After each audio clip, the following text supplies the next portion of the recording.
Welcome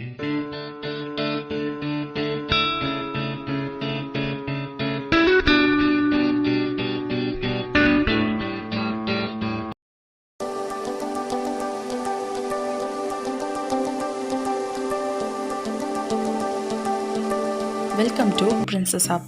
இன்றைக்கி நம்ம செய்ய போகிறது துவரம் பருப்பு வடை.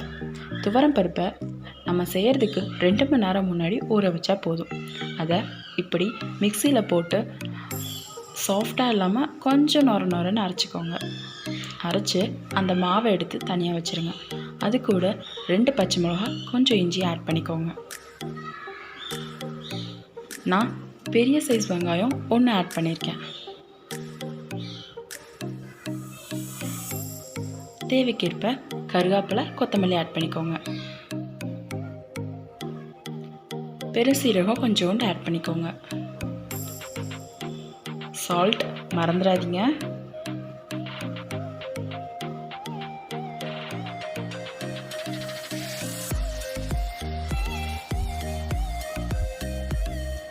நான் அடிஷ்னலாக கீரை ஆட் பண்ணியிருக்கேன்.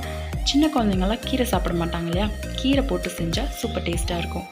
அடிஷ்னல் டிப்பாக ஒன்று ஆட் பண்ணியிருக்கேன், அரிசி மாவு சேர்த்தா ரொம்ப கிறிஸ்பினஸ் கிடைக்கும். அதனால நான் 2 ஸ்பூன் அளவு சேர்த்துருக்கேன். உங்களுக்கு தேவையான அளவு நீங்கள் சேர்த்துக்கலாம். ஸ்டவ் ஆன் பண்ணி பேன் சூட் பண்ணி ஆயில் வச்சுருங்க. ஆயிலில் நீங்கள் வடையை கொஞ்சம் கொஞ்சமாக தட்டி ஆயிலில் போட்டுருங்க.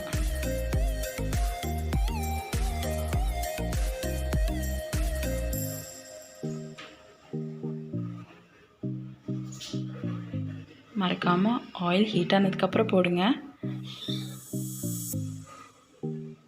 டபுள் சைடும் ரோஸ்ட் ஆகணும், அதனால் திருப்பி யூஸ் பண்ணிக்கோங்க.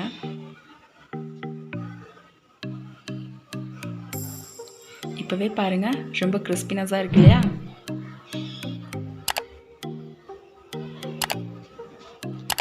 ஒரு 2 மினிட்ஸ் இல்லை ஒரு 1 மினிட்லேயே எடுத்துடலாம். ரொம்ப கிறிஸ்பியான, ஈஸியான, டேஸ்டியான வடை ரெடி ஆயிடுச்சுங்க. பார்க்கவே ரொம்ப கிறிஸ்பியாக இருக்கு இல்லையா?